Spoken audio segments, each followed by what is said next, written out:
Today, let's get right into it. I want to talk about 5 ways to get out of your own way. So if you are that type of person who you have goals, dreams, things that you want to do, accomplish, and you feel as though you get in your own way by the thoughts that you have, the self-doubt that comes up for you, the guilt that comes up for you, whatever those things may be that tend to trip you up, I want to help you get out of your own way, reduce those things so that you can actually move forward in the things that you know you should be doing with your life. So let's get right into it. So number 1, the first tip I have for you is to just decide that you are going to start with a clean slate.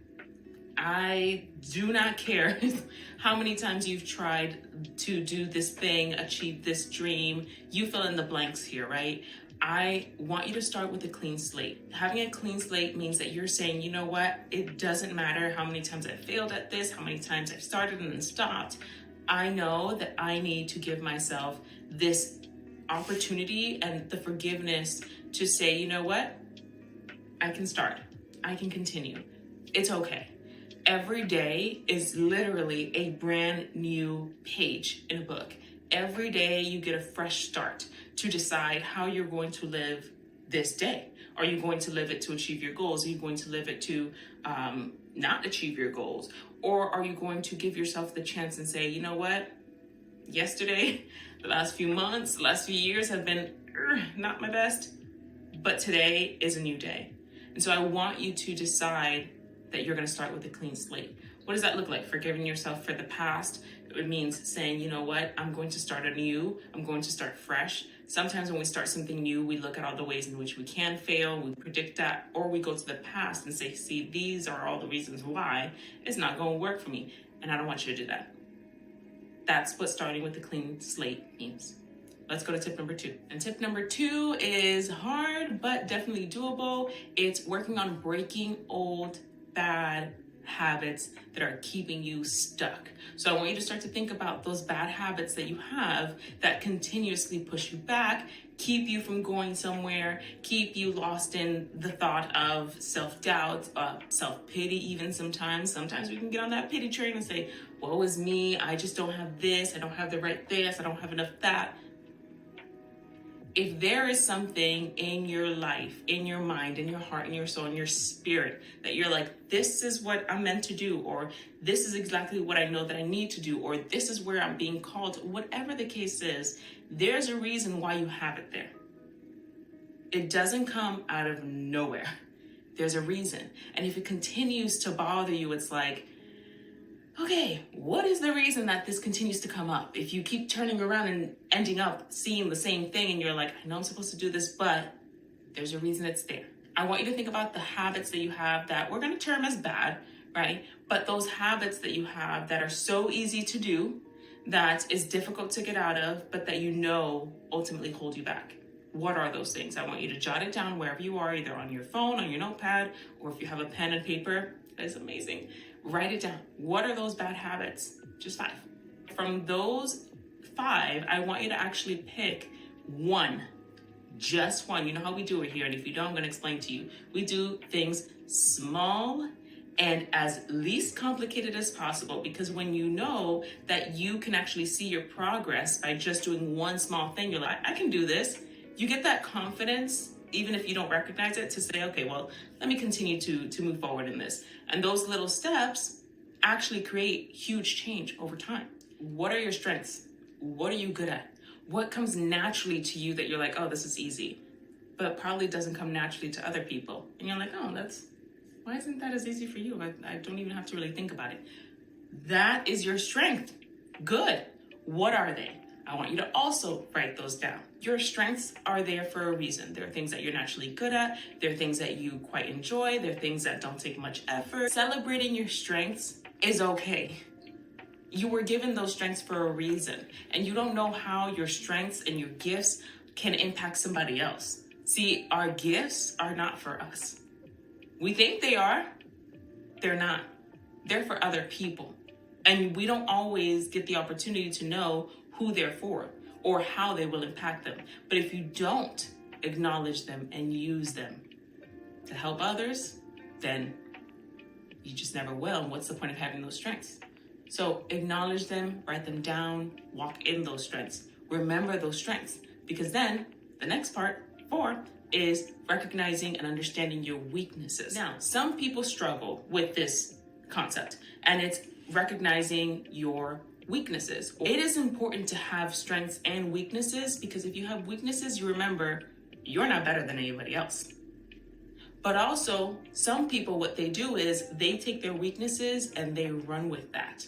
And they are bogged down and they are not encouraged to move forward at all because of those weaknesses. And we spend so much time focusing on what we could be doing better, what we could be doing more of, how we're not measuring up. And if you have grown up in an environment where your weaknesses were highlighted and broadcast, and that is all you really think about, then you tend to exhibit signs of fear when anything new comes around. It's so easy to go down that path. I don't want you to do this. I want you to acknowledge them, not judge them, but allow yourself to say, okay, now what can I do about this? Control what you can, and what you can't, that's okay. It is out of your control.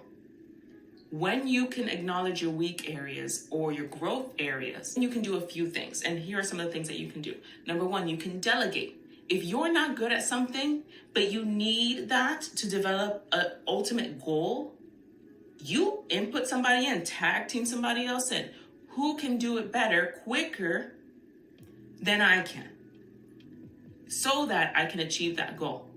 So for instance, if you're working on your mental health and overall well-being, and that is your ultimate goal, then going to therapy is going to someone who you can delegate, hey, I want to work through a lot of my stuff.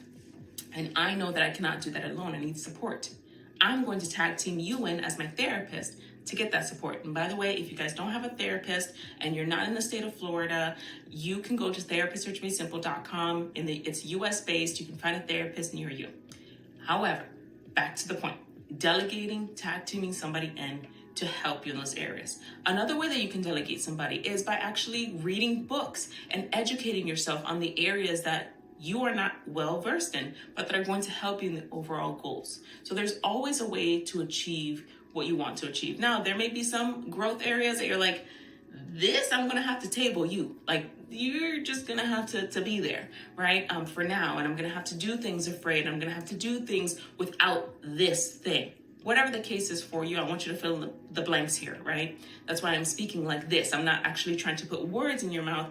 I'm trying to get you to fill in the blanks so that this can be meaningful for you. My last point, which is very important. I probably should have made this first, but clean slate was definitely first. So please, all of them are important, but this one is very important. Listen to me, listen to me, listen.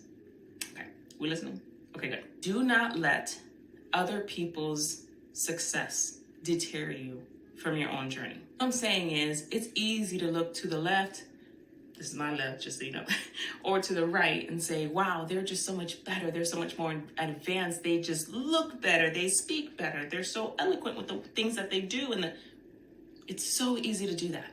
But what you're forgetting is they also have their own weaknesses and growth areas that they have to go through and experience, right? You don't know what is going on behind closed doors for them.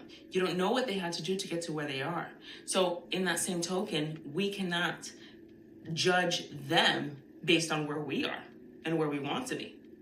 That will never work. It's just a distraction. So what I want you to do is I almost want you to put your blinders on when you start to get that thought of like, oh my God, they're doing exactly what I want to do. Now I can't do it. Excuse me. Nope. You have certain gifts, certain abilities, and even if you guys do it the same, you will never end up doing it the same because you have something different to give. You have a different approach in how you do things than that person, even if you're doing the same thing. There's more than one teacher in a university, but no two teachers are fully alike. No two professors are fully alike. Why not? Because they each have their own individual style, the way they do things, what boundaries they set, how they relate to their students. And it's the same thing with whatever you are trying to do. So don't allow other people's success to be a measure for where you ought to be. Instead, focus on the other 4 steps that I gave you earlier today. And rinse and repeat and rinse. rinse, and repeat. I do have a few more tips that I'd love to give you guys if you guys are interested in it, or if you guys feel like I want to know more of these tips of how to get out of my own way, then let me know. I will share more of them. But thank you guys so much for being here. I will talk to you soon. Take care. Bye.